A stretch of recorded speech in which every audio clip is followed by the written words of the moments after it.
After 7 films over 12 years, Roger Moore was James Bond no more. After an exhaustive search, Cubby Broccoli had finally found his new 007, a young Irish actor by the name of Pierce Brosnan. The star of NBC's Remington Steele, a show that was recently canceled by the network, Brosnan was a perfect choice for the role. However, the announcement of his casting caused a surge of newfound interest in Remington Steele, which convinced NBC execs to reverse the cancellation of the show, exercising a 60-day option in Brosnan's contract, forcing him to return for another season of the show. This just 3 days before his contract was set to expire. Due to Brosnan's sudden lack of availability, Cubby Broccoli withdrew his offering of the role to Pierce Brosnan. Initially reluctant, Broccoli eventually agreed to cast Timothy Dalton, who went on to be considered a solid choice by critics and fans alike. Much more serious than Moore, Dalton went to the Fleming novels for inspiration, choosing to portray the character as a man living on the edge, someone who could get killed at any moment. This approach led to even Roger Moore calling Dalton the best actor to ever play Bond. Once again directed by John Glenn, Dalton's first run as Bond brought the action back to the USSR, with a plot more focused on spycraft and espionage, a welcome turn to the series. The striking Miriam Diabo portrays Czechoslovakian cellist Kara Malovi, while Joe Don Baker plays the villain, American arms dealer Brad Whitaker. Desmond Llewellyn returns as Q, while newcomer Caroline Bliss takes over the role of Miss Moneypenny, a much younger iteration of the character. Largely considered the better of Timothy Dalton's 2 Bond films, Colin Harris and I will have to decide whether we agree on that as we dissect 1987's The Living Daylights.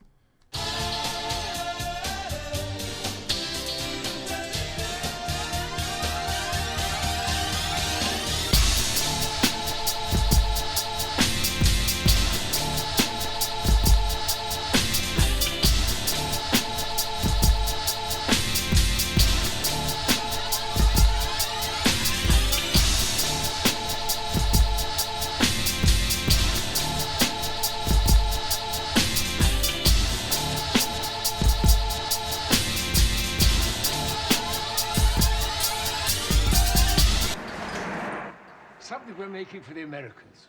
It's called a ghetto blaster.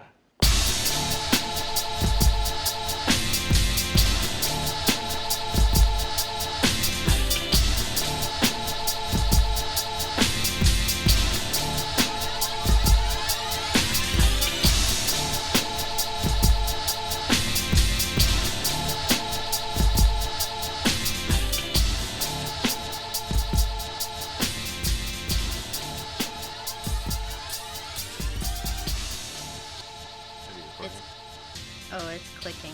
How do I turn that off? Yeah, and then unclick that one too. Okay. And our levels look good. Like the waveforms should look like normal waveforms, not like super tiny. Yeah, it looks. Oh yeah, fine. And definitely like not like cartoon drawings of things. Then there's something really wrong. Yeah. If they're spelling words out, It's the making a waveforms are all fucked picture. up. It's trying to tell me something. You might have Word open. The waveforms just look like words. I think it's Clippy. Oh god. All Yeah. right, here we are. Welcome to the show, guys. It's a new year. It's a new Bond. I'm excited. Oh yeah, Excitement. A lot of newness going on. Nudeness? in our very own podcast. We have a new engineer with us helping today. Our first female person ever on the show. It's the first female to ever be associated in any way or go anywhere near this podcast. It's the first female who's ever looked at us.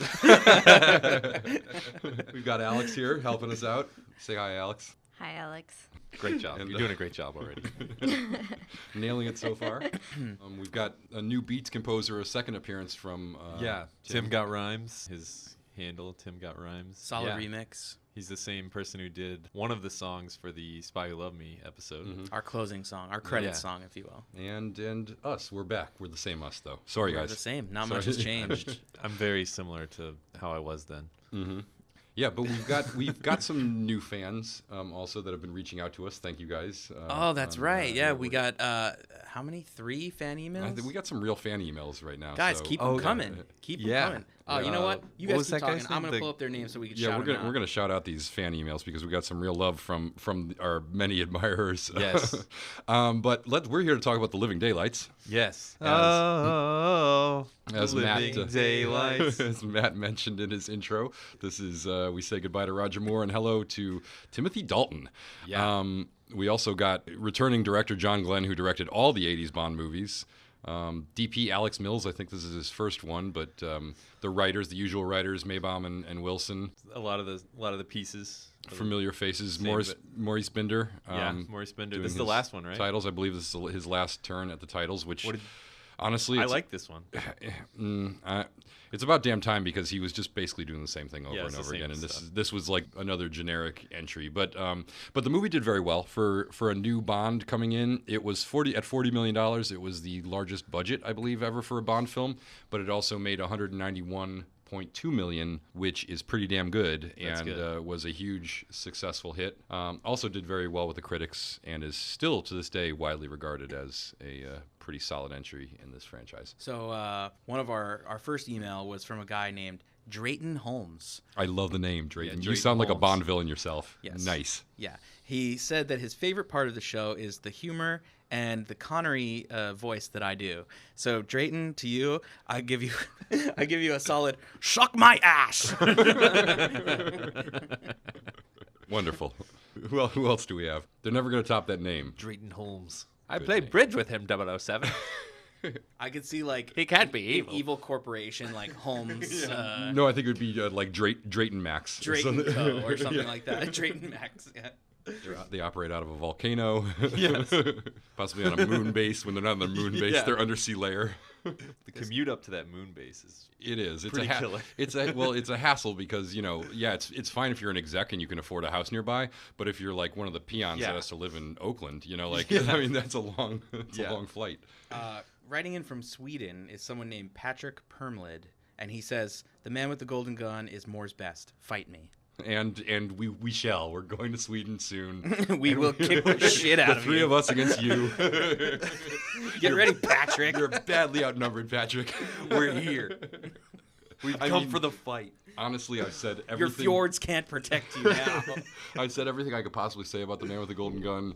I will just. I think any words that we waste on this movie in the future, I thought you liked that one the best because of the best of all of us. But I didn't think. What's his name? Hervé Villachez throwing the bottles was that far fetched. I liked the ending. but it's You would. it's clear you're a big Hervé fan. I am, and who wouldn't be? So is that all? We didn't get any more shout outs there?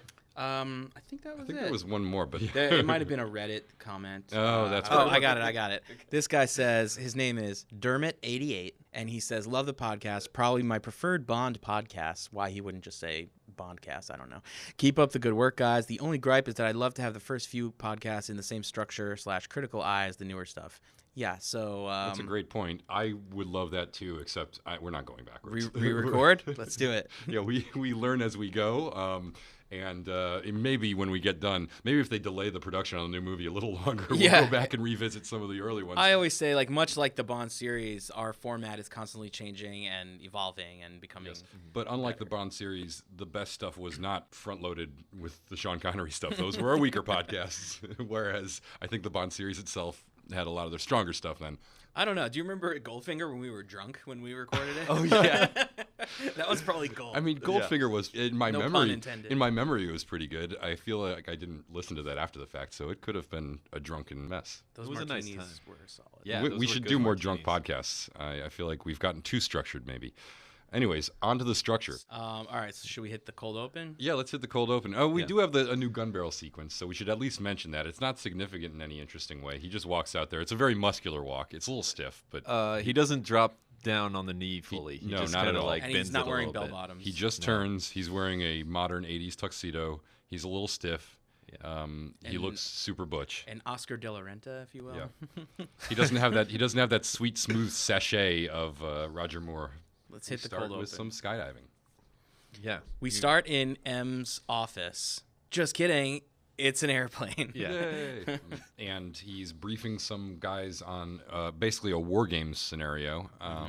Do we know that right away when they jump out of the plane? Yeah. He says your objective is to take the hill or like the outpost at Gibraltar. So we know there's some kind of war games at Gibraltar, and 3 similarly clad, similar appearing You don't see their faces. dudes in black jump out of the plane and skydive down to Gibraltar, and they each land in different spots, and they try to infiltrate this base. But then all of a sudden there's a 4th guy. And he's also clad in black. And slowly we see the guards on the base. And one guy gets shot with a paintball. They hit a guy with a paintball that's like actually more like a powder ball. It just sort of explodes into like colored baby powder. I thought that paintballs, in the history of paintball, the original paintballs were just a little bit drier inside. That was my impression. So dry they were powder. Yes. Do we do so any research? immediately we're taken out of the movie. Yes. Yeah, I couldn't. Basically, from there, I basically turned it off because I was like, nope, they didn't get paintballs right. I'm done. No, I really like this scene. I wish it didn't have paintball though. Like I wish it was some other kind of way. But it makes sense, and it would probably look about right. But like, yeah, I'm curious if that's historically how they ran war games, because they did do stuff like that. I'm not sure if they actually used that kind of thing, but maybe if they had more of like a. Was it like flag football kind of a thing? Yeah. Like they just have like little the little flags on their hips, and people got to run by and grab them. That would be kind of that would be a different take. You're on it. this. Gotcha. But instead, they have powder ball, and they shoot the guy with the powder ball, and then we're like, okay, so that's how they get killed in the war games. And then we go to a different dude. No, that's the guy. The first guy who gets shot with a paintball is like, "You're dead, mate," and then he turns around and he shoots the guy for real. Oh yeah, right. That's right. Yeah, and we realize this isn't one of the dudes who was skydiving in. This is another guy who's gonna throw a monkey wrench into the works. Speaking of monkey wrenches, there's monkeys. We do have a monkey in this scene. there's like 4. I think. We have monkeys later in the chase, but we also have a jump scare where a monkey comes flying out of nowhere. Yeah. And I didn't know that there was a like species of monkeys that inhabited the Rock of Gibraltar, but now I do. Yeah. And do we actually verify whether that's accurate, or? I assumed it was totally accurate. I'm based going on... to continue to assume that it's totally accurate. And if anybody asks it's me not how that many I didn't monkeys are on want to Gibraltar, research I'm gonna it. say I just like believe. I want to believe that there's a shit ton of monkeys on Gibraltar. But so this dude keeps on taking out these other British agents that are infiltrating this base, and he cuts the cord on one of them that's climbing up the side of the face of the cliff. He doesn't try to hold on when he like cuts his rope, but he doesn't try to hold on to the cliff. He's like, no, don't cut the rope. That's all I've got. And the cliff's like right there. He's not even trying to grab the rock that the guy can't cut loose. That's why he dies. Luckily, we see James Bond is one of these dudes. Yeah. And we see Timothy Dalton, and they don't make a big deal of like the first time Introducing Timothy him, Dalton's right? on camera. It's not like he pulls off a mask and it's like, dun dun, here's your new Bond. It's he's just one of these dudes. They picked 2 other guys that looked like George Lazenby and Roger Moore, so that you would see that they get killed off. Yeah, and it's not a guy who looks like them. Right. And then we see Timothy Dalton looking very much like a different dude. And he's like, what the hell's going on? With his rock-solid we're not supposed jawline to and get his killed. dimpled chin. And he realizes that these other dudes are getting killed. And he knows, oh, something's up. I got to be on high alert because this is for real. And then he gets monkey attack. Yeah. And is startled by that. But luckily, it's the first time I saw the monkey come flying into the screen, I was like, wait, is the dude throwing a monkey at him as a weapon? Because that would be far-fetched. Even for a Bond movie, that's a weird way to try to kill a guy. So then Bond ends up finding the guy, and the guy has stolen a truck. Yeah. And Bond jumps on the truck, and we get the familiar John Barry theme. Yeah, we get a little beat. We get this 80s beat. Yeah. And it is such a machined 80s beat. I'm trying to find it. You have it? I'm trying. This is not it. It's basically like, it sounds like something you get on a Casio keyboard. It's like they were going to pay somebody to punch up the old theme and make it modernized. Yeah. And the producer was like, no, my nephew just got this thing. He'll take care of it. And he just plugs it. It's like Welcome to the Future. And the future sounds like, cha, cha. Get near the mic. Get it near the mic. Well, I'm waiting for it to kick in. Oh.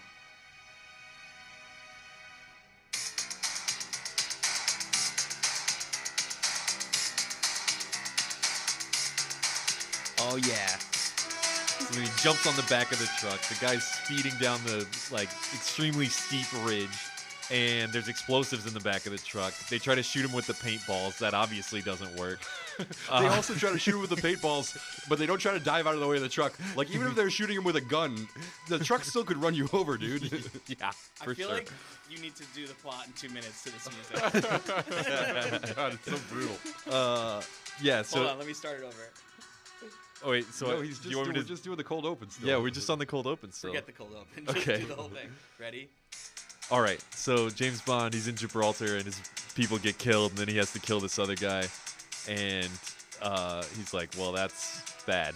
So we go to through the titles and everything, and we see James Bond, and he's being briefed, and there's a guy named Yorgi, and he's a general, and he wants to defect. So he goes to Bratislava, and he's watching a concert, and he's like, oh, there's a babe with a cello. And then he's like, oh, let's help out Yorgi. And then there's this guy, Saunders, who's like just busting his balls. And so he's supposed to shoot the other sniper. The other sniper is the like beautiful woman, and he's like, I'm not about this, and I don't think this is real. And so he shoots the gun instead of the person. Then they grab Yorgi, get him out of there, take him to a safe house. Then the milkman shows up. He's a deadly assassin who's disguised as a milkman. He starts throwing milk bombs. He gets Yorgi out of there. He gets Yorgi out of there and presumably takes him back to the KGB. But that's not what really happened. Yorgi tells him that they need to kill this other KGB guy because he's killing everybody. So Bond decides to go after the girl, obviously. He gets in good with her. He says he's friends with Yorgi. She's like, oh, I love you now. And they, go to Vienna. They have to escape, because the KGB's after them. Then he goes and confronts the KGB guy, and the KGB guy's like, look, I'm not doing this. Who do you trust? And he's like, Yorgi is really weird, and he's not acting like he's trustworthy.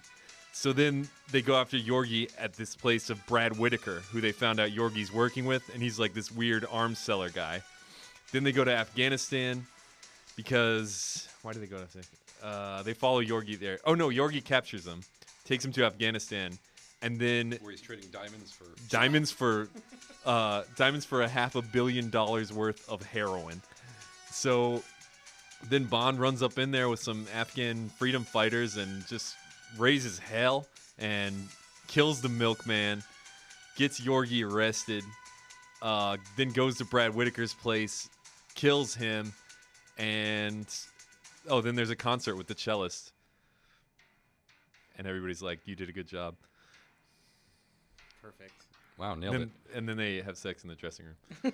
You missed the part about the fake assassination, but that's okay. We're gonna give you total credit. Fuck! For I really that, wanted to in get spite that of part in there. That was a good part. It's a lot happens. Yeah, a lot happens. Yeah, It's an eventful film. Mm-hmm. it's good. Did anyone understand?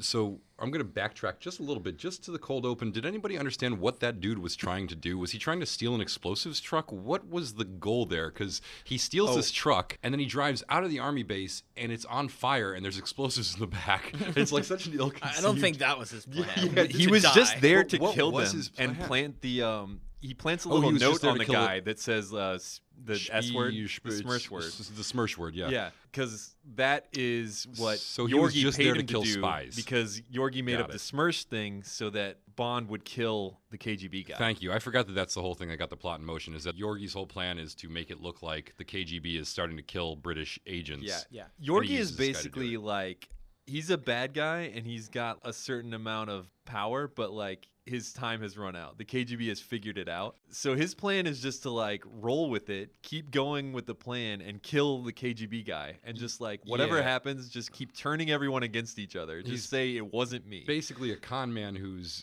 also a Russian general, but he's not like an Right. army dude. He's not like, he doesn't want to sleep in barracks. He doesn't want to go out to the He's a front. prince. He's a fancy lad. And he just wants to straight up con man. Yeah, exactly. And he wants to live this lavish dandy lifestyle with beautiful women and drugs and stuff. And he's basically who been robbing. doesn't? He's been robbing the Russian military to do it, and Uh-huh. he's gonna get caught. So he basically decides he's gonna frame everyone else. I also thought it was funny when the guy steals the explosives truck and he drives off a cliff. Yeah. And Bond opens his parachute and flies out, and the guy screams. He looks out the front window of the truck as he's descending towards the ocean, and he screams because he thinks he's going to die from this like 500-foot fall in this truck. But he's wrong, and we know that he's really going to die by truck explosion. What the hell was that truck doing loaded with explosives? Yeah. and then on fire. And how is that the truck he chose? Of course, then Bond parachutes out, and his parachute is shot full of holes from explosive debris. But luckily he sees a yacht nearby, so he guides his parachute down to the yacht. And the best part of the entire cold open is he lands, and there's a woman talking on a cell phone there, like a big, not a cell phone, a big like portable phone, and she's complaining about how there's no real men in Gibraltar. And he lands and he goes, "I need your phone." And then he grabs it from her hand. He's like, "She'll call you back." And then he calls into the base and he goes, "I'll be ready in an hour." And then she's giving him the eyes. So he's like, "Better make that 2." She holds up a drink or Yeah. 2 drinks, right? Yeah. But wait, And he's already like lounging. yeah, when he makes I the love call, the way he's laying. He's like, immediately hold on. reclines. Yeah, I need to talk to. I need to talk to. Damn it, I need your phone. Said before we Oh started yeah, about when he the phone. grabs the phone, he presses 1, maybe 2 buttons, and all of a sudden he's on the phone with the He's command. like, But "Hello?" that's, I mean, it's if you know the right 2 buttons to press, that's all it takes. I guess so. I mean, we don't know how cell phones worked back then. The truth is, MI6 is probably just they're listening to all the channels, so you can just dial anyone. Right, All you yeah. need to do is get an open channel and just be like, "I know somebody's listening. This is James Bond, super spy." So they know that they could find out what happened a lot sooner, and he's taking a full 2 hours to have sex on this boat. Yeah. Oh. So then we get our opening titles and song. I thought it's a good song. like It's it. by the band Aha, a 2-hit wonder. Was this a hit? I think this was considered a hit. Okay, because I was not aware that they had any other. I only know "Take on Me," which Yeah. is enough really for me. Yeah. I could probably listen to that song on a loop for, I would say, like at least an hour and not go Yeah. insane. Yeah, I'd be okay Not with for that. all eternity. Well, an hour, if not all eternity. I kind of want to listen to it right now. As you guys talk, I'm going to be singing it in my head. I don't know. I feel like for us to do that here on this podcast would be a lot to take on. Aha.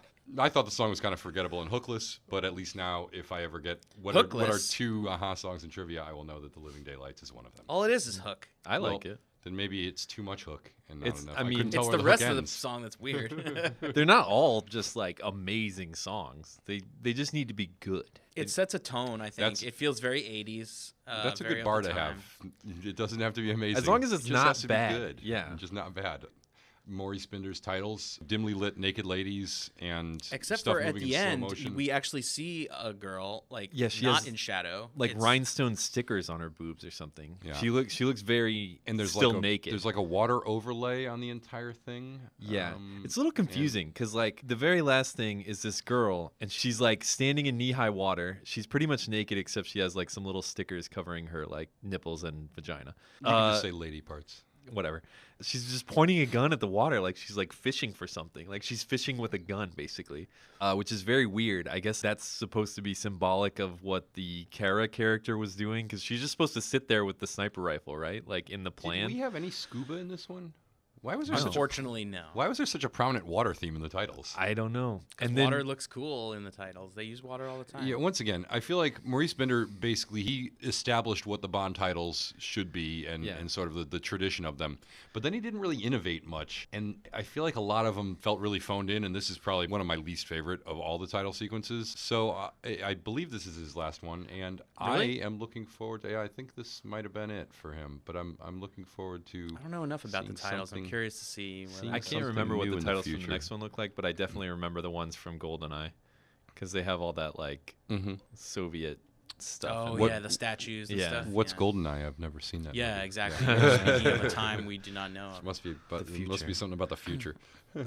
Yeah, but then the titles ends with this girl in a champagne glass, but then they truck in on her, dolly in on her, and she's just like staring off into space. And I felt like it was a really long And then the time song, to watch her stare off into space. and the song just kind of abruptly ends, even though like it's clear that it's not over, which I hate when they do Yep. that. Yeah. Also, apparently, Aha hated this orchestration of the song and felt like it should be very different and released a different version of it, which I don't think I listened to, but maybe that's the better version. Yeah, But we then should've I listened read to that. another thing where it was like a press release 10 years after that or something where like, oh, we actually did like this better. Yeah, Yeah, I yeah. read that too. Yeah, way to walk it back, guys.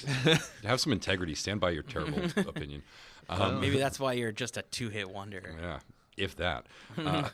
So I love the, you touched on this in the intro, but I love the irony of Pierce Brosnan getting this job because Remington Steele had sort of run his course, and they had been eyeing him for years. Because remember, he met Cubby Broccoli years earlier while Roger Moore was still entrenched in the role, and they had been Yeah, eyeing so him they for jumped this. the gun. They shouldn't have announced that he was Bond until the contract He expired. had a 60 day. They had 60 days to renew his contract, and they did it like they announced that he was going to be the new Bond within days of that contract expiring, and immediately NBC or whoever it was Just kidding, was it's like, back. "Oh no, wait, we're bringing Remington Steele back." But so, then what sucks is they only did 5 episodes because Yeah. immediately people were like, "Oh, he's not Bond. We don't care yeah, anymore."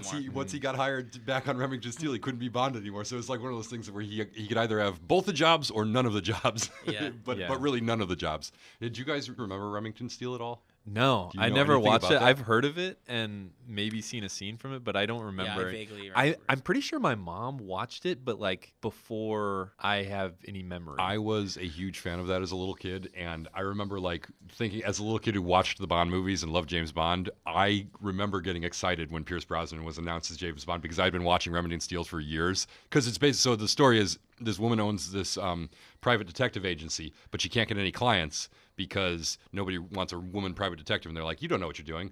So she makes up this fake name, Remington Steele, and she says that she works for Mr. Remington Steele, this suave, private eye or whatever. And then this guy shows up, this British guy shows up and is like, hey, I'm Remington Steele. I noticed you've opened my detective agency for me. And then basically blackmails her into hiring him, except he's kind of like this foppish dandy guy who doesn't really know what he's doing.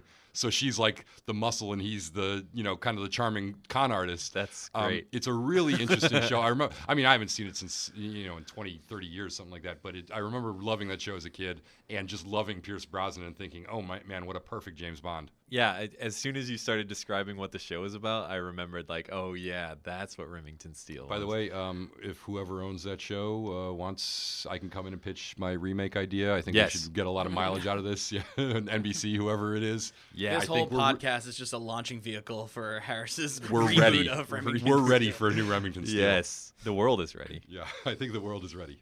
The world is not enough. What else about this movie? So then we're in Czechoslovakia, and it's the symphony orchestra is playing. Yeah, right? Bratislava. Bratislava. Yeah, okay, so Saunders, like, I was telling Matt, like, part of the enjoyment of watching the Saunders scenes to me is just like talking shit to him. Because he's like, James Bond shows up late, right? And he like immediately has something to say about it. It's like, James Bond doesn't give a shit if you think he's late to this fucking performance at all. He's got his own agenda. He's got his own calendar. Then he whips out the opera binoculars and he starts looking at the woman instead of looking at the target or whatever. And Saunders tries to call him out on that too. And it's just like, Saunders, you need to shut up. Like, this is James Bond. Seriously, This don't is you know who how you're talking he to? does it. Yeah. Colin was watching the movie before he got here, and like, anytime Saunders said something, he'd be like, "Bond, do this," and Colin would mime like, "Fuck you, Saunders. I'll do whatever the fuck I want." I love the part later when he's bitching Bond out up and down about everything. Yeah. And yet he's watching out the window as Bond takes out the sniper, and nobody's downstairs to unlock the door for the man they're trying to save, who's like knocking out a locked door. It's like, Saunders, what the hell are you even doing? He didn't even know how Wake to up, work man. the night vision goggles either. Yeah. What a tool. Yeah, How the hell did he get promoted to head of Section V, Vienna? Yeah, he was an extreme putz, and Bond puts him in his place at every opportunity. And his plan was just to put him in the trunk and drive across the Exactly. border. And Bond's like, nope, bad plan, new plan. I'm the guy with the plan. Bond had a cool ass sniper rifle though. Did you see that thing was crazy. Dope. It reminded me of like a Super Soaker. Like, Yeah. Oh, yeah. That's exactly it. Because it had like the stock like went all the way up the barrel. The wooden stock went all the way up the barrel. And I mean, I know there's some like target shooting rifles that have like that kind of design. But I've never. He basically was like, what options can I get on this? And they were like, well, you can choose from any number of these 30. And he was like, 30. Yeah, that sounds good. Put all of them. He had 2 scopes in the fucking thing. It was insane. It was Oh, ridiculous. yeah, one of the trivia things is like, that is a real gun. Yeah. I mean, the scope Believe had it or It's not. confirmed that is a real gun. They didn't just make it up for the movie. It's not a prop. because it does look like a prop Yeah. master was just like, what's the coolest and least practical weapon I can design for this guy? Yeah, and it's made by Walther, who makes his usual gun, the Oh, PBK. perfect. So he's brand loyal. That's nice. Yeah.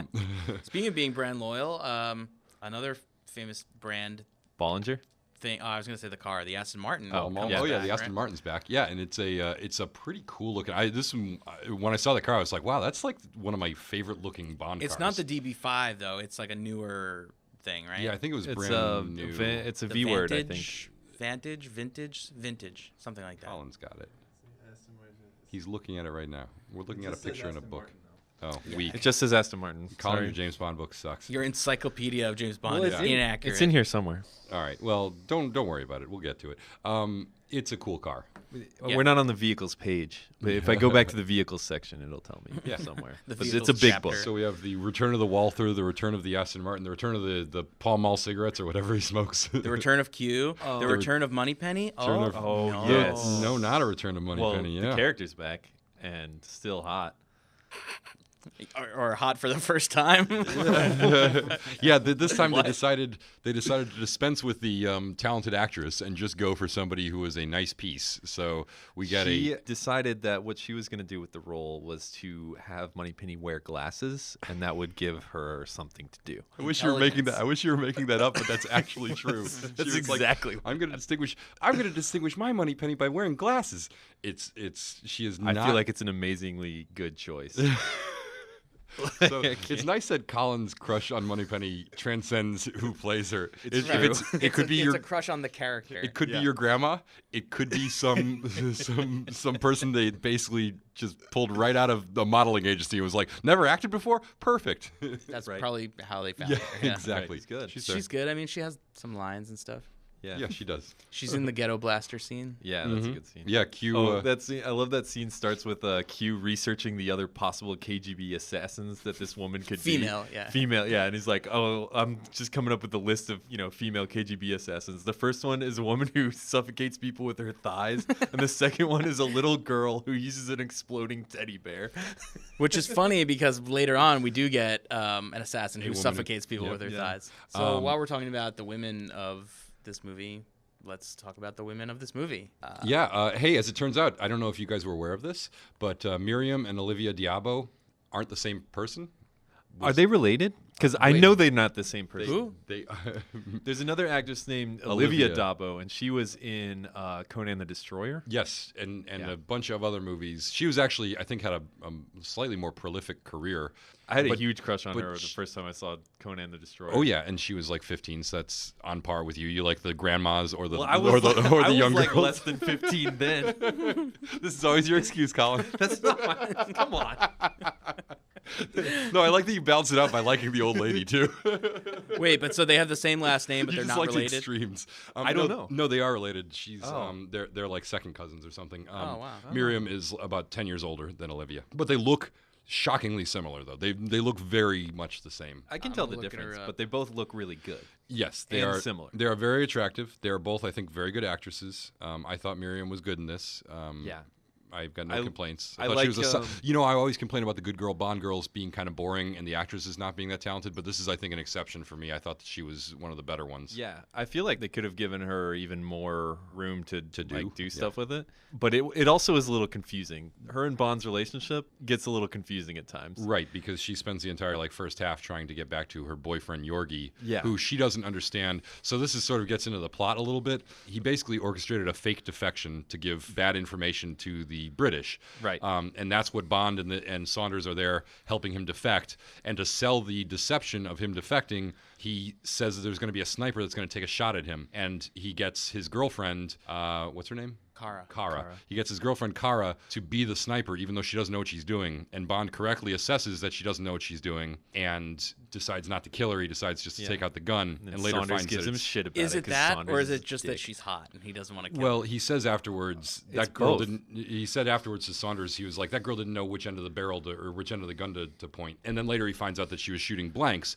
But of course, Yorgi doesn't know that. He assumed that she would be killed by James Bond. Right. And so, In fact, that's the first thing he asks him. yeah. Like, did you see the assassin? He's Yep. like, yes. and then later when she spends all this time trying to get back to him, not understanding that he basically sent her to her death. And at the same time, she falls in love with James Bond. Yeah. Because they go to Because the she's top a of a woman. Ferris wheel and have sex when they get stuck at the top. I guess he paid the guy that's extra. not exactly why, but that does happen. He did pay extra to get that Ferris wheel stopped at the top. He said that. Instead of meeting with Saunders. He knows all the tricks. Oh my God! Did you want to talk about that now? Because that is the as long as we're getting Saunders out of the way, let's just talk about that because the milkman kills him. he basically And sets the up milkman kills him while disguised as a balloon boy. got all the best disguises. Awesome.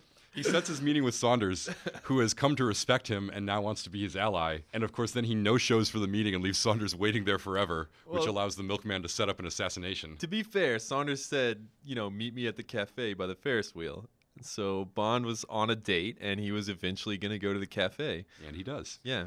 Should we set up who the milkman is before we talk about this death scene? Yeah, sure. Okay. So he is. Get this. He's a Bond bad guy who is giant and blonde and doesn't talk a lot. Yeah, but different than the other ones. He always has a Walkman. Kind of looks like Jeffrey Dahmer when we first see him. He's got Pat Riley hair, but blonde. Yep. And he's always bopping along to his Walkman, which is a Walkman garrote, which he uses to strangle people. Yeah. And milk bombs. Bombs. He throws glass milk bottles that explode. So there's a safe house where they're going to keep Yorgi, and this guy is supposed to get Yorgi out of there. So what he does is he poses as the milkman and takes in the milk, but the milk is just bombs. And he strangles people with the headphone cord from his Walkman. Which, after the Ghetto Blaster, makes up the second 80s music weapon in like 2 scenes. Right. Awesome. They were like, music is popular. Let's get it in this movie. People are listening to music in ways they never had before. This is the 80s. Before we started the show, before you got here, Colin was saying a bunch of like milk puns that the milkman could say to people as he kills them. Me and my friend Kevin, when we watched this when we were younger, we used to always just like the whole time just do like milkman related like stuff that Does a body bad. yeah, exactly. Like looks like that guy was lactose intolerant.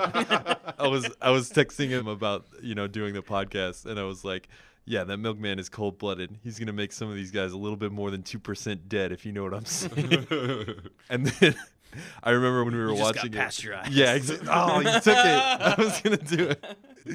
Yeah, You just got creamed. Yeah, exactly. Got milk. I highly recommend watching the movie in this way. Both every time Sanders says anything, just talk shit to him, and every time the milkman's on screen, just do milk puns. Perfect. His actual name? Do they ever say it in the movie? I don't know. I think it's on the IMDb. His page, name is but they- Necros. Oh yeah. Oh yeah, they do. Whitaker says it. He's like, get Necros to do it. Yeah, which if that's a code name, it probably means he screws dead people. Right. Because that's where I think they're going. Yeah, it's like a and there Jeffrey is- Dahmer thing. He's like a Yeah. necrophile. Yeah. Yeah, and he has one line, and he says, "The KGB are familiar with my methods." He has more lines than that. Well, yeah, but he has a couple lines, but one of his main lines is that the KGB are familiar with his looks and methods. I think It's if like we so were- they know about the milk The bombs milk, yeah. and the And the Walkman, Walkman. the Walkman thing. I think if we were going to rate generic big blonde henchman, he'd probably be pretty high on my list. Way up. Yeah, way up there. The Yeah, way he he kills kills a lot. Saunders, he rigs the sliding door to just snap him in half, basically. Yeah. We didn't see the outcome of that. We didn't see how many pieces he got smashed into, but James Bond looks pretty horrified, and for James Bond to look rattled. Of course, we saw the Saunders death coming because, first of all, Saunders reappears after he was such a douche at the beginning, and then Bond reconnects with him, and he's clearly come to respect Bond and appreciate his methods, and understands that Bond is a good guy and he should trust him. And he basically just sort of apologizes and throws himself at Bond's mercy and says, like, I want to be your boy, and we're going to do some great spying together. And he therefore becomes an ally. And I immediately started typing in my notes, oh my God, he's turning into a quarrel. I don't like this. This is good. And before I even finished the sentence, we see Necros, the milkman, show up. And I was like, oh shit, they're going to kill him this quickly? Like literally, as soon as he decided to help Bond, it was like, oh, a sidekick. Yeah, let's kill him really quick. Yeah, for our listeners who aren't aware what a quarrel is when you become good friends with James Bond and you want to help him out, you will immediately be killed. Yeah, as soon as the audience likes you and thinks you're a good dude, named after Quarrel from the very first Bond movie. Dr. No. Yeah, who got killed by a mechanical dragon. Yeah, a slow-moving mechanical dragon. He could have stepped out of the way. Gone but not forgotten. So- We missed some stuff when they sneak Yorgi out of the country that I thought was awesome. First of all, Yorgi is the bad guy from The Fugitive. It's the only other movie I remember him from. Oh my Oh, god! that's the. And The one-armed man? No. No, the guy, his Devlin McGregor? Devlin McGregor, yeah. Yes, exactly. He comes in. And what does he say? You changed the forms. that liver medication kills people. Wow. Right in front of the ballroom. Yeah. I love how Bond doesn't trust him because if someone was acting like that, you would know there's something up with this guy. Yeah, he's very hammy. But and- everyone else, like M is like totally convinced. He's like, of course I know Pushkin, and yes, I'm suspicious, but no, we're doing this. You know? It's like, obviously he's just happy to be a defector. It's like, okay, but too happy. But they sneak him out of the country in the Trans-Siberian pipeline in a little pod that shoots him through this giant oil pipeline. And Bond has an ally sneaking him out of the country. Yeah, this woman it's is an enormous Russian woman who works at the pipeline. And when I say enormous, I mean she's not like fat. She's thick. She's giant. Yeah, she is thick. She's like 6 feet tall and built.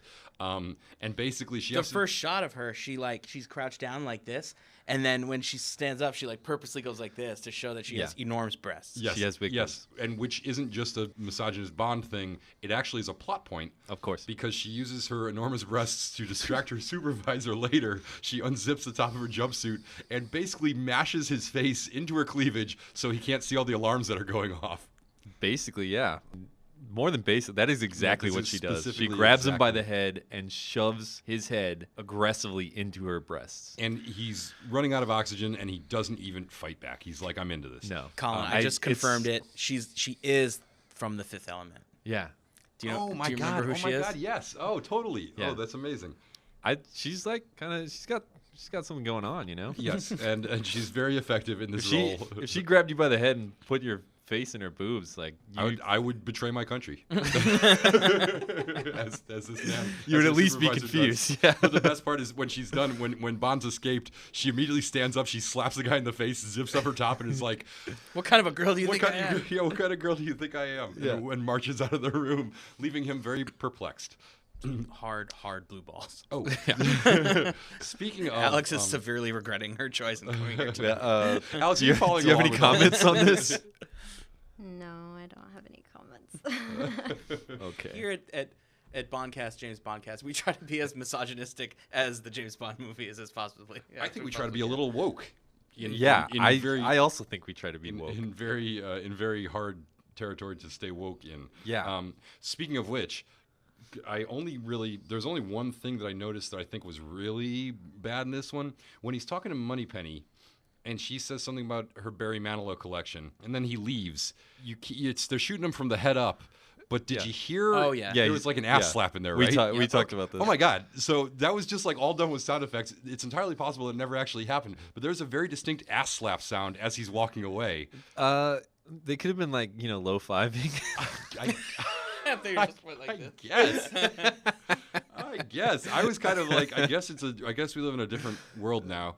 And I know Bond has totally done worse in other movies, but it just seemed so random. And like they're having this conversation. I think the way they did it is because I think there was probably a debate. It's like, can he still slap her on the butt or not? And it's like, no, we're not going to show that. But like somebody was just like still hard pushing for it. It's like, oh well, we can add a sound effect. See, my theory is a little different. I think that it's possible that maybe they shot it normal, and then later somebody was like, "Oh, he doesn't have the same flirtatious chemistry with Moneypenny," and they were like, "Oh, throw an ass slap in there at the end." But you they're can kinda still see clearly that he does flirting. something. He Can puts you? the 'Cause glasses I back watched it. on her face for her and does it improperly, and she's just like giggles. Yeah, I know, but I'm just saying if somebody said, "Oh, there's a lack of sexual chemistry," one simple solution is just to throw a sound effect in there. I watched it twice. It was hard to tell if there was actually any physical movement because they're shooting it so tight in close-ups of their heads. It's all above the But shoulders. it's all, really. it's the sound effects really sold it, and for better or for worse. That's what I think it is. I think there was a debate, among the production team, and like that was the compromise. And they were like, "Fix it in post." Yeah. Well, at least we're giving credit to the sound crew for doing something Well, interesting. But that's I mean, I'm not saying whether it's Whatever. right or wrong. I'm just saying Yeah. they sold it. Okay. I believe that he slapped her ass, and really we never saw it at all. But in a workplace environment, it's not appropriate to like touch other people's butts. That is absolutely true. Just so we're clear here. Colin's fucking laying down the law over here. I'm trying to think of a workplace environment where that would be an exception. Oh, NFL football. Oh yeah, that's true. Okay, there's one. Duh. Yeah, good. All right, I knew there had to be one. I was thinking maybe it's like some medical situation where like you know. Oh, when the baby comes out of the baby's that's first not born. the butt. don't they? We're gonna. Listen, I'll explain it after the podcast. It's cool. Let's I just mean, move don't on. you slap the baby on the butt to like wake it up or whatever? Oh, when the it baby. comes out? What did you think he was saying? Oh, I just wanted to know that's not where babies come from. Then don't come out of the butt, but that's okay. We're gonna get to the details later. Is that a thing though? You Is thought that- he really truly thought that babies come from the butt? I don't know what Colin's sex ed class was wherever he grew up. Aren't you from Texas? Yeah, and I mean, we had an education system Yeah, I mean, that had Believe sex it ed. or not. I went to school in Texas for a couple of years, and history class just covered the Alamo both years. Like literally, that was all it was. Well, Texas the Alamo independence. is very important. Texas independence. I thought there was not a lot much more to American history than Texas independence. Teacher, didn't anything else in history happen? Silence, fool. The most effective way to prevent childbirth is by abstinence. Everyone shut up and read your Texas Bible. All right. Oh, God. Well, that was fun. Sorry, Texas. I love you. I'm still a Spurs fan. Watch someone from Texas writes in. They're like, my least favorite part of the show is the making fun of Texas. I think we're going to get a lot of people writing in going, I live in Texas, and I only learned about the Alamo, too. I know nothing about American history. We learned about American history, but we learned a lot about Texas history. You learn the Alamo every year. One of the hardest classes I ever had was a college level Texas history class, and that guy was like, you got to read like 10 books and write a ton of papers and The autobiography of Santa Anna in original Spanish. My favorite part of my favorite Texas thing was the Pee-wee's Big Adventure thing, where he's like, she doesn't believe he's in Texas, and he's like, the stars at night are big and bright, and everyone goes, yeah. That's if you're in Texas and someone sings that song and you don't clap, that's then also an important part of the You curriculum can in get school. out. They You can get they out. probably spend more time teaching that than they do birth control. taking shots. So aggressively going after Texas here with your. I do love Texas, so it's nothing personal. I'm just joking. Speaking of Texas, I think our main villain might be from there. Let's Oh, yeah, Brad actually, Whitaker, that is yeah. absolutely true. I think Joe Don Baker is from Texas. Yeah, what a God. great. First of all, that's a great name. You got like Brad Whitaker or Joe Don Baker? Joe Don Baker. Oh yeah, He's got I was going to say Brad he's Whitaker's got two boring. one-syllable first names as a name. Yep. and then an occupation for his last Yeah. name. Joe Don Baker. Joe Don Baker later becomes an ally, but we're not. That is one of yet. my biggest pet peeves when an actor comes back and plays. He's a a different lot character. I'm better with as you. an ally though Oh, yeah. than he is in this movie. In this Yeah. movie, I think in this movie he thinks he's playing a cartoon character, and it shows, and it's not fun. Yeah, and he's not like a villain. Like I felt no threat from him Yeah, whatsoever. there's no supervillain in this one. That's one of the things is lacking. Like there's a collection of mid-level baddies on the run doing stupid bad shit. yeah. My biggest complaint with this entire film, and I have a few, but this is by far the biggest one. The thing that really dooms this is that they have two main bad guys that are working in conjunction, and I'm not scared of either one of them. Like they just don't seem. Joe Don Baker seems like Joe Don Baker. He's a big friendly dude, and he's laughing and joking around with it. He's like this jocular, fun guy. What is who- the threat he's- if they he's get doing- away with their plan? Just that they make money. Right. well, they're trying to disrupt. They're also probably gonna flood, some country, probably the U.S. with like drugs. And they're also billions trying of to dollars. orchestrate. They're trying to orchestrate the assassination of a Russian general by a British Secret Service agent, which would destabilize geopolitical relations. There are consequences. Oh yeah, and he's an arms dealer, and he's gonna sell to whoever, and he has like tech that can kill a lot of people. Yeah, he's got this super high-powered weapon. but also Super hundreds soakers. of Super millions soakers. of dollars worth of heroin will kill a lot of people from overdoses. Eventually. Eventually. This is a slow-moving Yeah. plan. There's I mean, lots of intricacies. No, here. well, his plan is not to kill people. His plan is just like To make money. Yeah, make money. Sell diamonds or whatever, right? Or to scam. What is the plan? but more importantly, he's a No, he wants the money for the heroin, but Right. selling that much heroin has consequences. What was the thing But with you know, the he's like- heart? he's like- Do you guys remember that part? What? It's all coming back. That's to how me they're now. smuggling the diamonds in diamonds, because the diamonds look like ice cubes, and ice cubes Oh, are what yeah. you Oh my need God. to transport a heart. Wow, I missed that. Yeah, so they're smuggling the diamonds in a organ donor cooler thing. Clearly with a a heart prop. in it. Yeah, with a heart in it, but the heart is not like on ice. It's surrounded by the ice, which is actually diamonds. But like more in a cup. importantly, the heart is hooked up to electrodes that make it beat. And I was wondering, was this something that like did they know that a heart didn't have to be like did the production designer or whoever was responsible for this, the prop master or whoever, did they just think this was like a cool thing to do? Did they know it was ridiculous, or did they actually think, well, yeah, you got to keep the heart beating, right? That makes sense, like. Yeah, they either put no research into that information or they're just idiots. It sounds like they came up with it like in a day and built the thing. It looks kind of cool, but That's probably what the director But it's said. super dumb. It looks kind of cool. Yeah. And it's super dumb, but we're super keeping dumb. it. Perfect. Got it. Dude. Yeah, basically they're just flipping the diamonds for heroin to turn a quick profit on their way to doing all the other nefarious things they're doing. They're like, by the time, because they have to pay the Russians, but they're also going to use the money that they're going to use to pay the Russians to buy a bunch of heroin, turn it over for a quick profit, and then pay the Russians the difference. So it's a whole But thing. unchecked, like whatever they were doing would have caused like a lot of bad Sure. shit. Yeah, they were doing bad stuff, but they themselves were not. I mean, Whitaker is a, they joke about, when the Russian general when Pushkin meets him, he jokes about him being a tin soldier, that he's not a real soldier. Pushkin's like, what army did you serve in? You dropped out of West Point, and then you were a got kicked out mercenary. of West Point, and then you took a bunch of money from the mercenaries you worked for and started selling weapons. Yeah, he's basically not a real soldier. And the other guy, who's a Russian general, we have already established he's not a threat because he just wants to eat caviar and drink champagne and not do all the other stuff James Bond does. Which is funny because Whitaker has like a lieutenant who's like being super formal he has to like tell him at ease and all this stuff, and he's doing like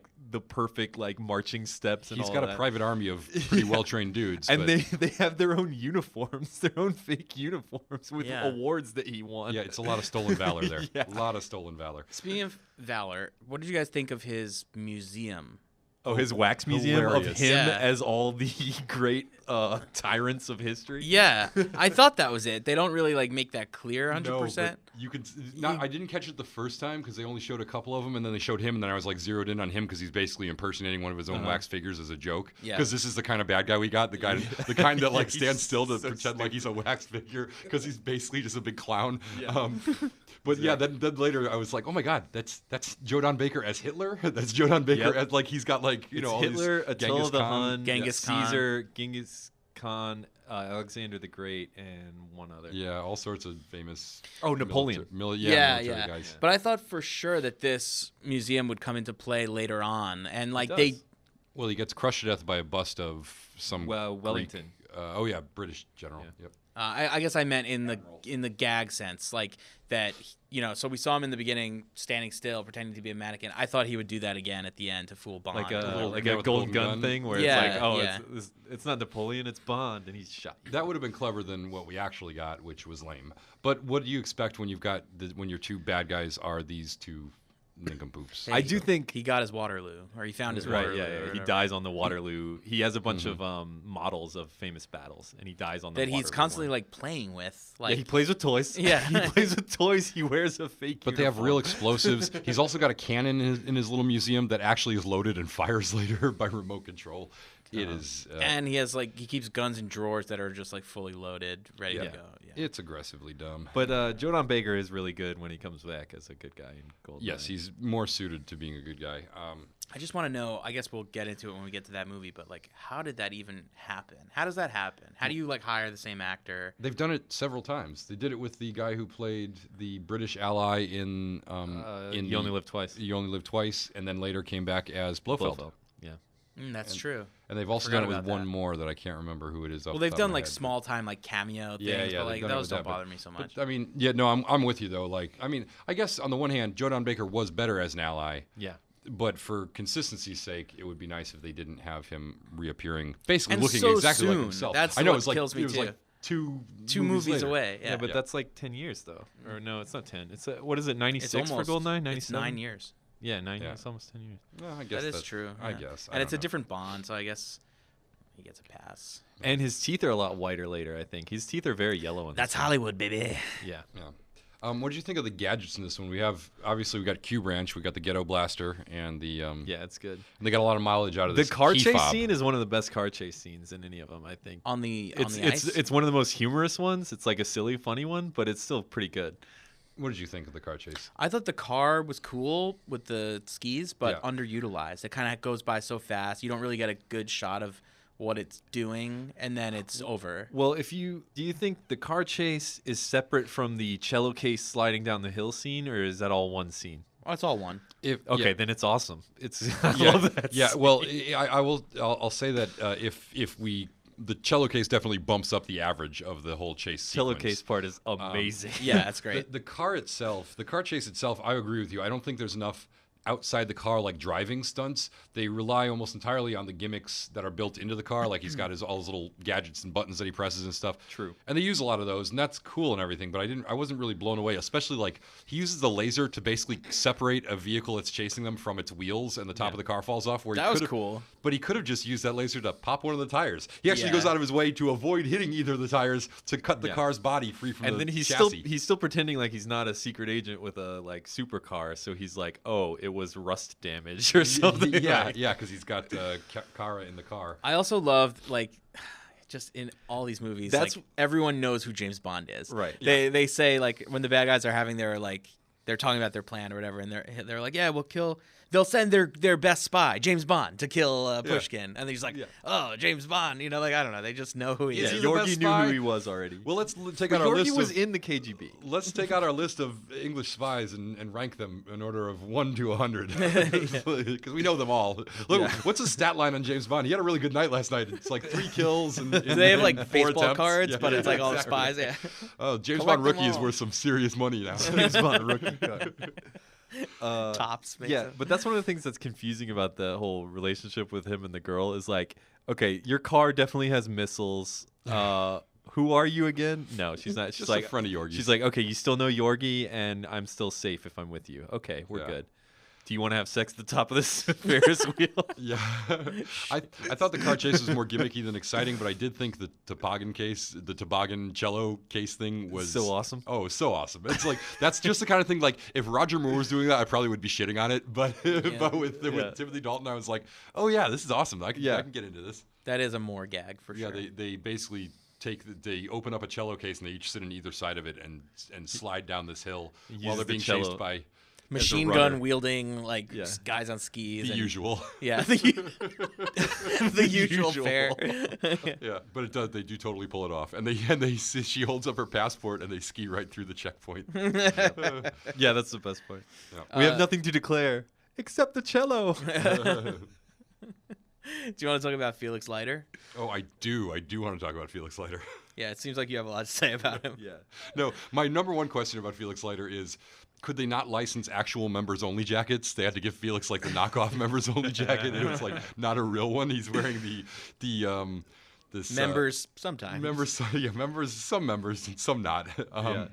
Such an 80s yacht guy. Yeah, and he's like he looks like a cross between like young Bruce Greenwood and the guy from Samurai Cop, only maybe not as good an actor as either one of them. This actor went on to be on Lost, the ABC show. Oh. Did you guys watch that? I did he not. played the main character's mysterious father. Yeah. Oh, okay. Was he good in that? Really good. Yeah, he- he's got a cool speaking voice. He's like kind of like yours, Harris. He's got like very deep, mysterious voice. Well, I thank you on both our behalfs. So basically, the whole time, he knows that Algiers is where Whitaker is. Tangiers. Sorry, Tangiers. I knew it was a Jeers. It's Morocco. One of the Tangiers, Jeers. Morocco. Tangiers is a city in Morocco, and I know where both of those places are. And he knows Whitaker is there, and he also knows that Pushkin is going to be there. And so he's just been kicking it on a yacht, like just watching what's going down. And Yep. eventually Bond is there, so he's like, I'm going to send 2 beautiful women to go get Bond to come back here and talk to me. Yeah, so let's set that scene up, because I think this is like one of the most hilarious things about this movie and about James Bond in general is that like James Bond is escaping from the bad guys. He's going on this rooftop chase across the city of Tangiers or Algiers. Did we decide which one? Tangiers. So he's going on this rooftop chase across Tangiers. And the bad guys are in hot pursuit. Basically, Whitaker's army is running after him with guns and stuff. Then he stumbles into this marketplace, and 2 beautiful women who speak perfect English, pull up in a convertible, and A go red convertible. And yeah, they're like, "Hey, random dude, you want to party?" And Timothy Dalton, his James Bond, is just like, listen, if that happens to me or you or pretty much any guy in the world, there would be a healthy amount. I would be suspicious as hell. I'd be like, you're going to take me somewhere to get rolled. You have some giant boyfriend who's going to mug me, right? Okay, I get it. Okay, maybe I'm not saying I wouldn't jump in the car. I'm just saying I would assume that something terrible was going to happen. James Bond, this exact thing happens to him so often that he's like, yeah, this seems plausible. I deserve this. Women just like my penis. They can smell it from across the marketplace. Well, he is on the run. I mean, like, he doesn't have anything to give them, and people are already trying to murder him. So, Yeah, no, what does he have to lose? This is all true. I get it. But I mean, he gets totally blindsided when these girls pull guns on him and basically take him hostage. He is completely unprepared because he, up until that point, had thought there was nothing suspicious about two random women pulling up to him in a convertible and being like, hey, fuck us. You know, he was like, I think he thought they were prostitutes. Yeah, I took it as like he thought they were prostitutes, and it was like, oh, cool, a convenient escape. Sure. They I wasn't reading prostitute in the subtext there. I was definitely... Doesn't he try to give them money? Yes, to let him go because he thinks they're mugging him Right, after right. they pull the guns out. Harris, don't you know when beautiful women talk to you and you don't know who they are? That means they're prostitutes. That's terrible. That's so sad. Terrible life lesson to learn. My life is a joke. And actually, but for everyone but James Bond, when beautiful women talk to him, they just want to sleep with him, often for no reason. But instead, these women take him back to Felix. Yeah. Whether they sleep with him or not, I don't know. Maybe something happens. I don't know. We don't see everything. we don't see We're not anything. there with him every minute of the day. Yep. And this is yet another one-shot wonder for Felix's. Have we ever had a repeat Felix yet? Not yet. So he, of course, will be replaced a couple years later by a dramatically different-looking actor in a much more Felix-centric plot in License to Kill. But we are at some point we're going to have to rank Felix's because they're all kind of boring and indistinguishable. But there's definitely a pecking order. You like this one, right? I am not a big fan. Oh, you're not I'm a fan of big this? Oh, I thought you were. I thought so also. I thought on style alone you were just like I am digging it. I am so blown away by what a product of the time he is. Like he is such an like you said, he's an 80s yacht guy. He's got a little bit literally of on an 80s like yacht. Miami Vice in him a little bit too. Yes, but like Little Don Johnson-ish. but like bad TV. Yeah. Which Miami Vice is a TV show, but like he's even more TV Right, than yeah. Miami Like, Vice is. He's like more a Miami cable. Vice knockoff. Yeah, exactly. Yeah, he's like even a Miami Vice knockoff. He's barely in this movie. He's in that one scene in the middle of the movie, and then he pops up again at the end. Later, but he barely has lines. Yeah, yep. Very, very little Felix. But speaking of that sort of 80s style, I was blown away by just how I shouldn't say authentic because it was made in the 80s. So it's all very contemporary, but I was just taken back by seeing like not only those sort of silky members only jackets that are kind of bunched at the wrists, and the James Bond has a leather jacket here that's like a mid-thigh, soft leather, wide lapelled, with popped collar, huge lapels, black jacket. And it is so familiar. I swear to God, my mom had one, and we used to call it the black banana because when she buttoned it all the way up, she just looked like a rotten banana. But this is like entirely. This is like 80s leather had a specific kind of quality to it that was kind of drapey and saggy and soft. Yeah. And this is exactly what It's such a I know bad exactly jacket, what but you're it is so of the time period. And then they buy her. When he buys Cara the really expensive dress to go to the opera with him. Oh, yeah. It's like such a. He looks like something. He just tells her that Yorgi's going to pay for it when the British government is paying for it, Right. and also Yorgi's not paying for it. But it looks like something. Like- it looks like something the Golden Girls would wear. Yes. Yeah. But that's like a nice thing to wear in the 80s. Oh yeah, I mean, she still looks good. I think the hot girls in the convertible were wearing. One of them was wearing like a headband. They're wearing like tank tops and like brightly colored tank tops. It is so. The fashion of this movie was so incredibly 80s. I liked it. It was kind of a neat throwback. It was Yeah. fun to see those familiar looks. All right, let's get to like the assassination. Pushkin? Yeah. Oh. Are we at that point? I think we totally are at that point. So Bond was the. Oh my God! Speaking of 80s stuff, when Bond confronts Pushkin, that hotel room. Oh yeah. Oh my God! The whole out. thing is pastel pink. Yep. So many like ornamental fixtures of every kind. Oh man. Just to recap some plot points, Yorgi's whole plan was to pretend to defect in order to get Bond to assassinate this Russian general who he wants to convince everyone is killing British agents. The Russian general's name is Pushkin. He's well known to Bond and to the MI6. They think he's a good guy, but now they have intelligence that says that he's killing agents, and they're furious, so they send Bond to assassinate him. And Bond thinks this is all bullshit because he sees through the con job. And so instead of assassinating him, he investigates and basically concludes that Yorgi's full of shit. And then he breaks into Pushkin's hotel room and has what I thought was a really good scene in that hotel room where basically we're not even sure. He seems like he's pissed off. He seems like he might kill a dude, but it's all an act to figure out if Pushkin will play along. And Pushkin says, listen, you know me, you know Yorgi. Who are you going to believe? And Bond says, if I don't assassinate you, we'll never find out what Yorgi's up to. Yeah. And Pushkin's like, okay, then I guess you got to do it. Cut to. Cut Pushkin's to. giving a speech for some reason, and then Bond just shoots him in front of everybody. from like across a ballroom with a pistol. So Bond is an excellent shot, but Oh, did you know that room that scene is in is the same one from Eyes Wide Shut? oh my God, yeah, you're right. Oh, that's a cool Wow. little piece of trivia. I read the whole trivia. Way to go. I'm glad you did, so we don't have to. But anyways, yeah, so it turns out it's all a fake assassination. They drag him out of the room, and even his wife didn't know, but he had a bulletproof Yeah, that was vest on. fucked up. Yeah, I That know. was fucked She's up. like hysterically crying, and he hops up and he's like, But she was in the room when they were doing the plan. yeah, I know, exactly. She had to take She her wasn't top off to paying distract the attention. guard. Oh my god, that was the best part. Yeah. There's full-on topless nudity in this movie. Yeah. You don't see any nip. You do. I saw it on my HD television. Wait, did you What, a pause side it nip? and then frame by frame? No, I didn't have to pause it. I saw it. I saw it with my eyes. Saw it with his eyes. I don't know. I think it might have been a nip cover. Anyways, Guys. in order to distract a Rewind. guard, Bond rips the woman's top off. So I guess besides the ass slap, there's a couple of objectionable things here. Right. There's some. How we doing, Alex? You hanging in there? Yeah, it sounds about par for Bond. Alex, have you watched a lot of James Bond movies? No. Enough I to know haven't. better? Only the recent stuff. Okay. Okay, that's good. You came in at the right time. They're getting better. They are getting better. Yeah, this movie is on the right track, except for when he slaps the girl's ass and rips the other girl's top off, and probably some other stuff. Yeah. I mean, think about that. Like he knows Minor what is things. it? Like someone's coming to the door, right? And he has to distract him somehow. Yeah. Yeah. The first thing he The thinks first of instinct is his boobs. just rips her shirt off. Rips her shirt off, that hides behind the door and clobbers the guy. Whether he even needed to rip her shirt off is probably Well, hiding up for behind the debate. door worked the first time Exactly. on the other he's guy. already done this once, but so they fake Pushkin's death, Yeah. and then Oh, this is Pushkin is played by John Rhys Davies, who's who Is he Sala well from known. Yeah. Indiana is Jones? Sala Yes, from he is. Indiana Jones, and he is also Pushkin in several more James Bond movies. At least one more, right? I I think don't it's know. just one more. But originally it was written to be Gogol, who is the KGB guy we've Right. seen in all the other ones. But what happened? He was sick. was or sick. He something? was sick and he died shortly after they made this. But he does did make have a cameo. at the end, yeah. But yeah, so Pushkin, they fake Pushkin's death. He apologizes profusely to his wife and asks if she can ever forgive him. Just kidding. No, he just pops alive as she's weeping over his dead body and goes, "All right, on to other shit. Good thing Bond's a good shot." Yeah.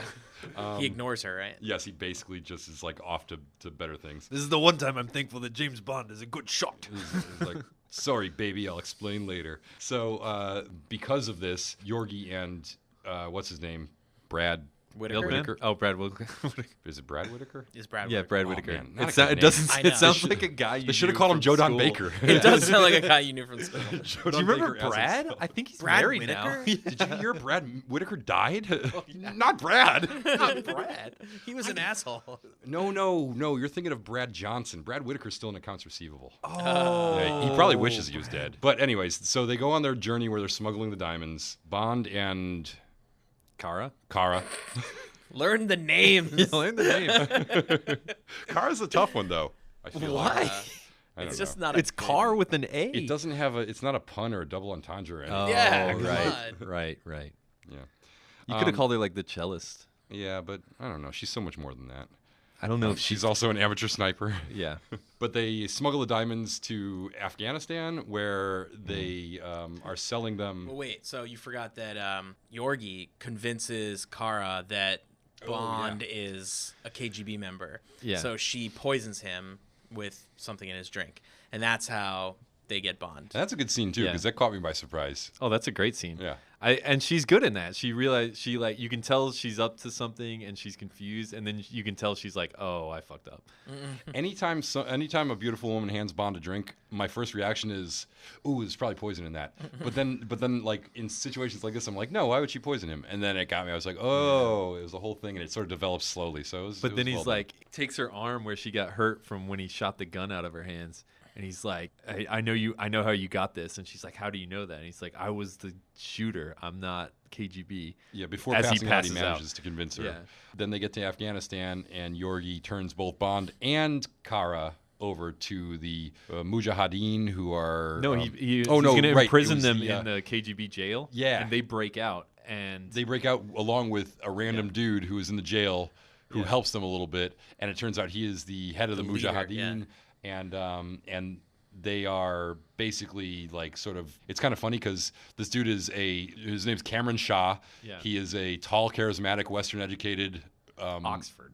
Freedom fighter who's pretty much Osama bin Laden, right? That's Yeah. exactly his biography. Yeah, that's what I was going to say. And this is at a point where I think the world thought Osama bin Laden wasn't dangerous. He could be a good guy. they didn't know. It's like, yeah, exactly. I mean, a lot of the world probably knew nothing about Afghanistan at all. Right, but if they did know, I mean, this is If they did know, they associated with Russia or Right. USSR. Right. Yeah.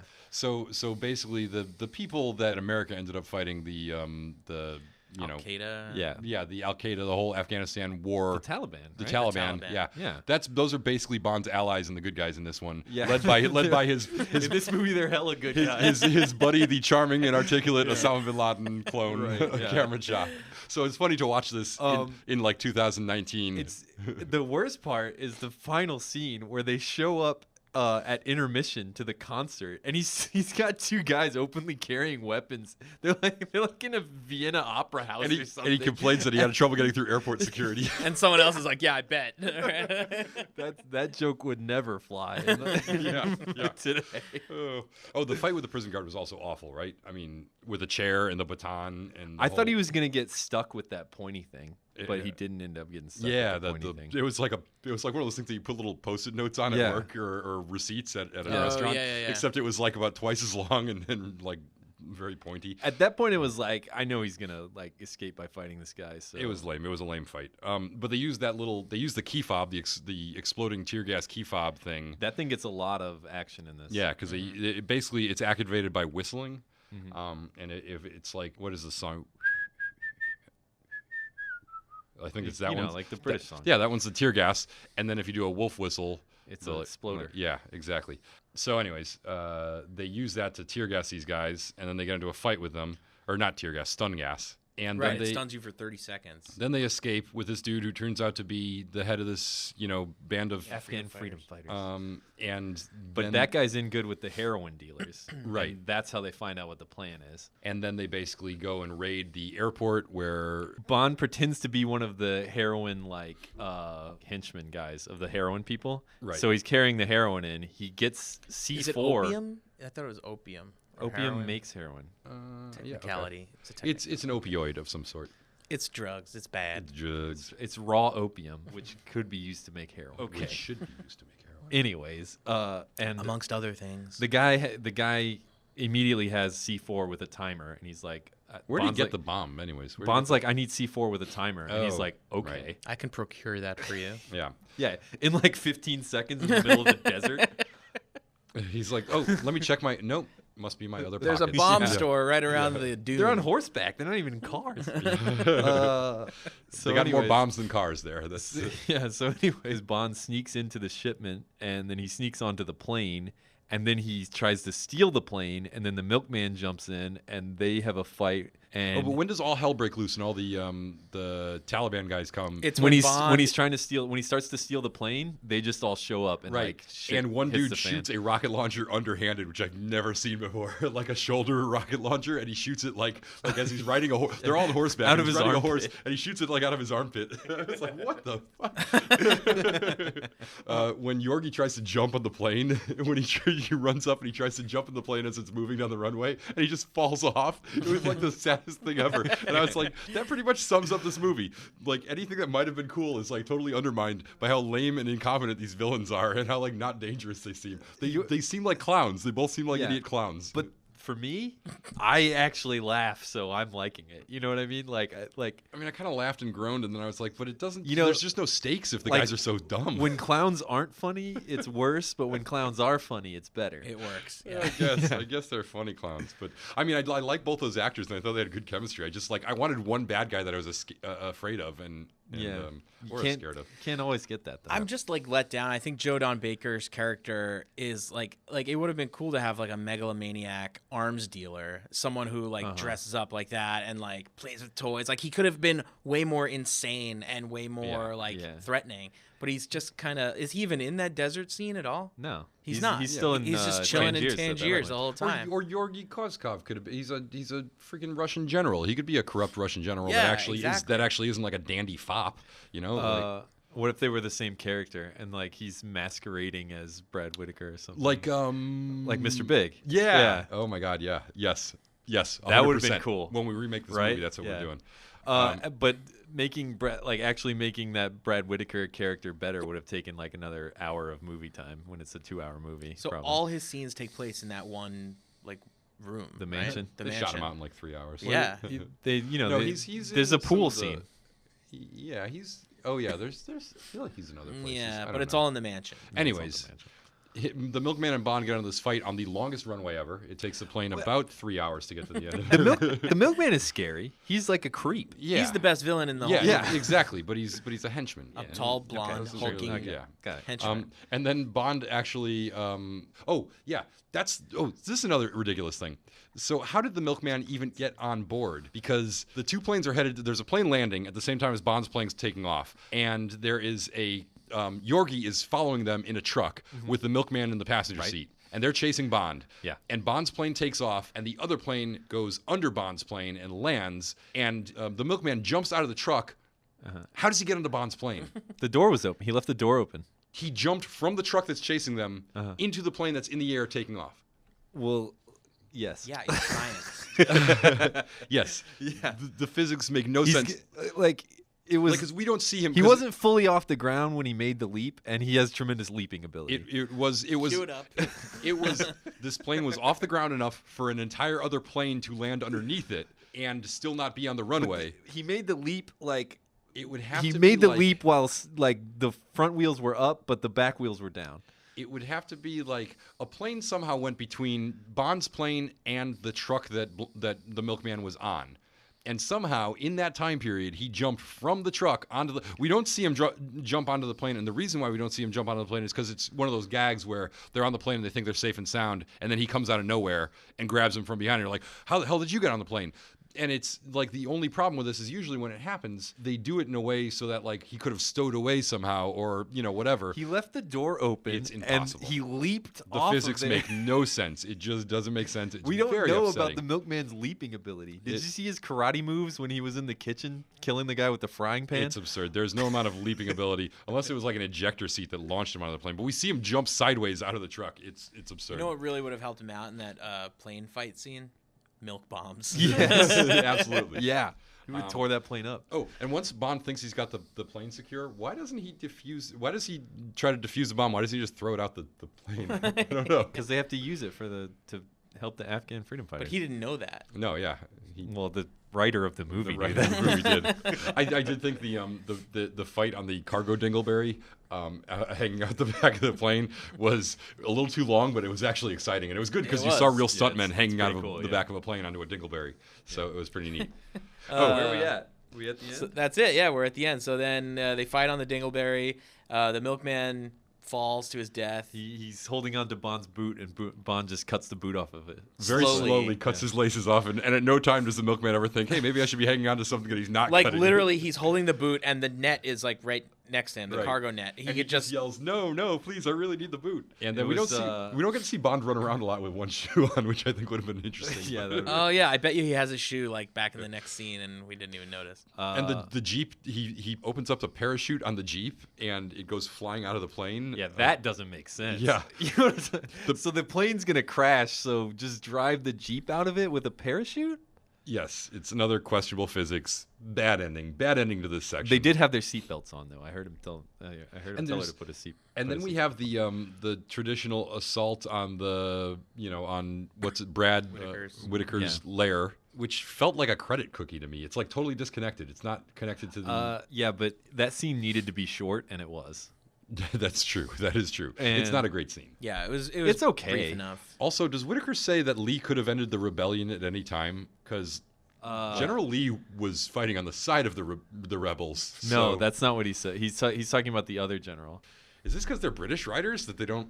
I don't think they got. I think they. I don't know. I just didn't know. I mean, the line is definitely Lee could have ended the rebellion. I just don't know what the context is because it doesn't make any sense. Maybe he means ended it by winning.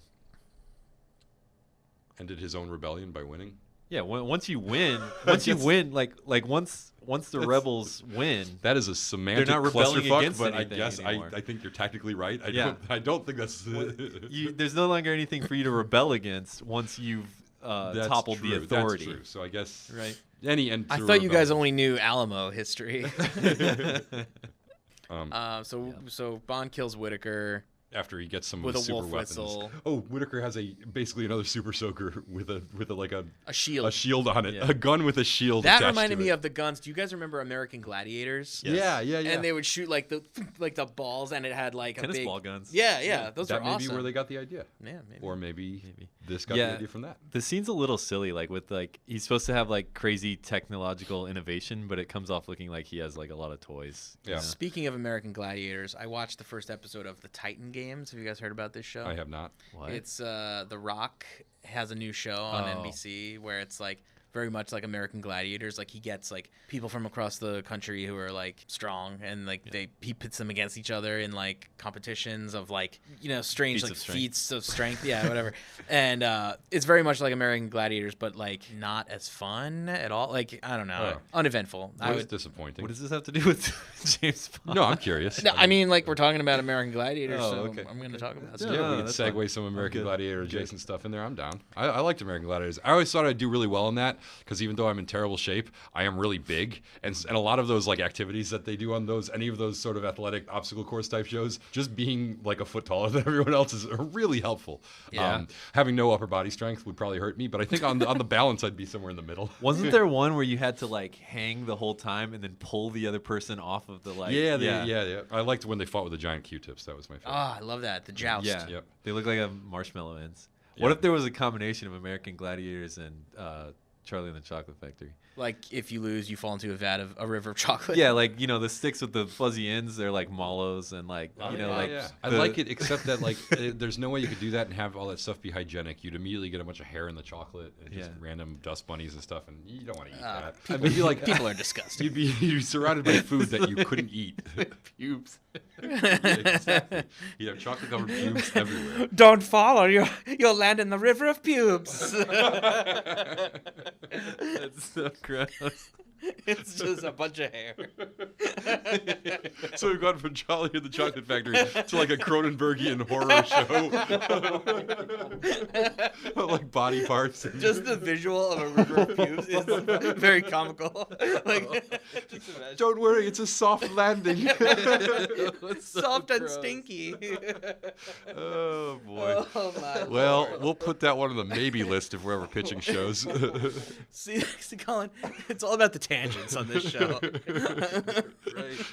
We're really just trying to pitch new stuff to anybody who's listening. Any network execs out there? we got your body horror American Gladiators and your Remington Steel reboot. All lined up. That's great. Oh.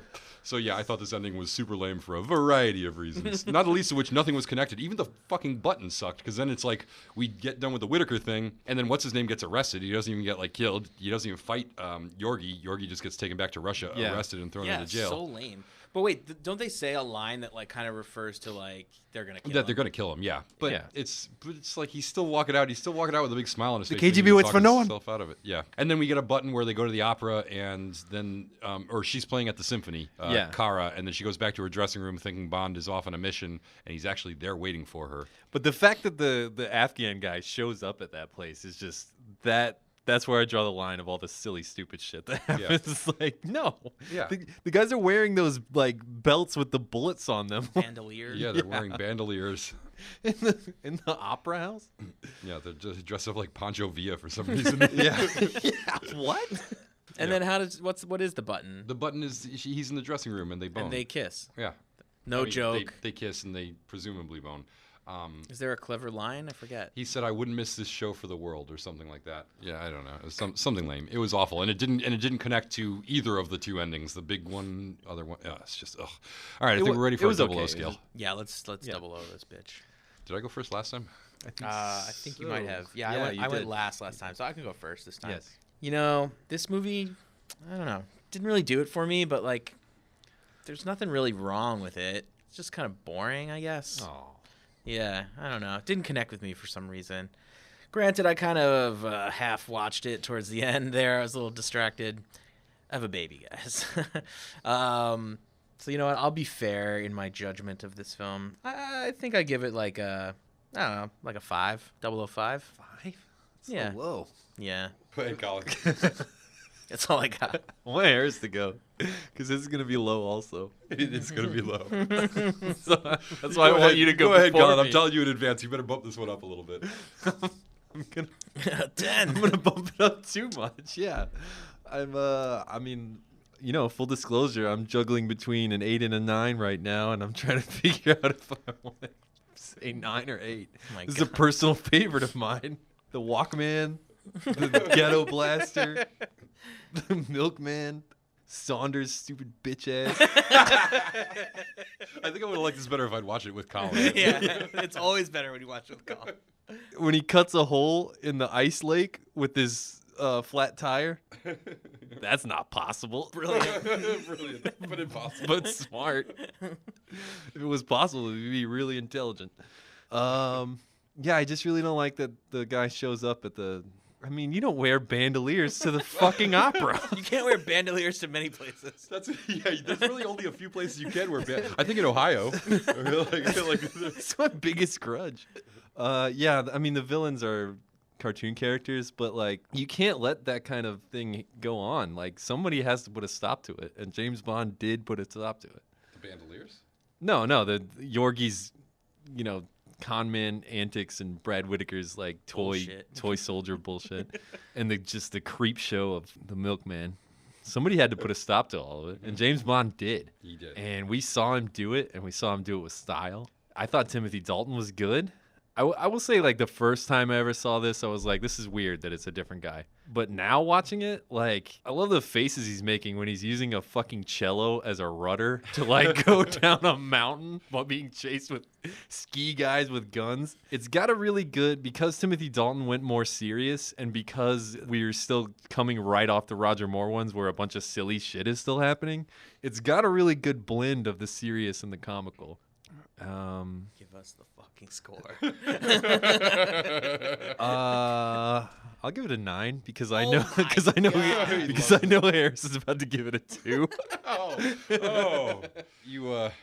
You definitely aren't giving me enough credit. Colin, you throw out 9s like it's a fucking like everything is a 9. I'm looking here. I am gonna rate this a little lower, but I love Dalton as Bond. No surprise, since I like the more serious Bonds, and it's funny because so far we've sort of vacillated back and forth between like Connery's kind of tough guy, and then Roger Moore's smooth, and then Dalton's a tough guy, and I think that trend sort of continues a little bit. Not to give too much away, but it's really refreshing after seeing like Roger Moore creak and wheeze his way through the last few outings. Dalton comes in there and gets rid of some of that cheese and brings a little butchness and a little youth to the thing. I think the plot is complex without being complete nonsense and completely impossible to follow, which is a rarity for a lot of these movies. I think it's one of the better setups, even though it starts to get off track when they get into selling diamonds for opium stuff. But I think the initial setup of the thing is great. The action and the stunts and the gadgets are mostly pretty run-of-the-mill, but they do have standouts. Like I love the cello case. I think the Milkman is great. So there was a lot of stuff I liked. I feel like they gave it their best shot, but very little really pops. Most of it was kind of forgettable for me. If it had a dynamite ending, it would have pushed it over the top. I probably would have given it a 6 or a 7. Wait, the fashion though. I did like the fashion too. This could have definitely, a great ending could have bumped it up to a 6 or a 7, but instead it's like one of the more disappointing shit shows, like a protracted, disconnected shit show with like some of the worst physics in the history of the Bond movie, followed by a disappointing showdown with like one of the film's 2 very overmatched villains. So it drops the score down to a 004 for me. Oh god. I still think there's a lot to like about this movie, but it's not one of the stronger ones. Not Dalton's fault. It's mostly the bad guys and the ending. You took so much points off. You just wanted to go lower than Matt. Well, Type then when that you in went to, anytime. if you had said all the things that you said and then gave it an 8, I probably would have given it a 5 because I was like, he is kind of convincing me there is a lot to like about this. But then when you gave it a 9, I was like, fuck. I should give it an 8 though because I do. Can you give it an 8 and I'll give it a 5? Yeah. Can we compromise that way? Yeah. All right. So I'm changing my score to a 5 and Colin's going to change his to an 8. All right, hold on. Does Are that you- are change you- the are you average? Doesn't calculating stuff? it, doesn't it Same make the average. average score the same? You don't have to do the math again. Well, I was gonna text myself what we said because I don't have a pen here. Well, it's 558. We'll remember. 558. Yeah, I'll text you. Are we giving this one a license to watch? Yes, for sure. I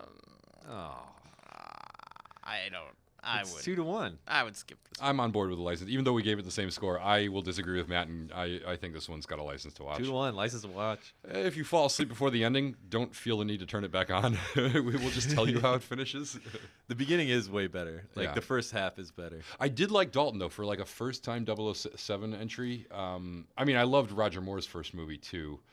But Dalton was good, but like I don't know, like he didn't wow me. You know, he didn't like. Maybe in the next one he will, but like I have no complaints. I thought he was just trying to be like on the edge, like I could get killed. right, Yeah. I felt And like he was. I appreciate that. He was bringing some gravity to it. Yeah, I'd buy that for $1. So where are we at? All right, we're at the wrap up. What James Bond returns in? He returns in License to Kill. So we'll see you guys next month. Maybe we have some surprises coming up, some bonus shows maybe.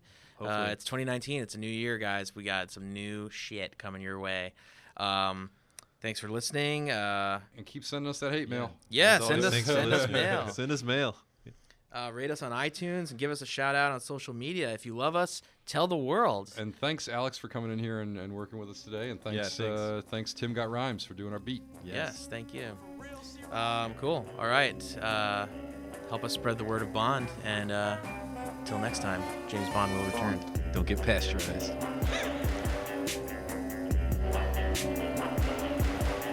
Bond.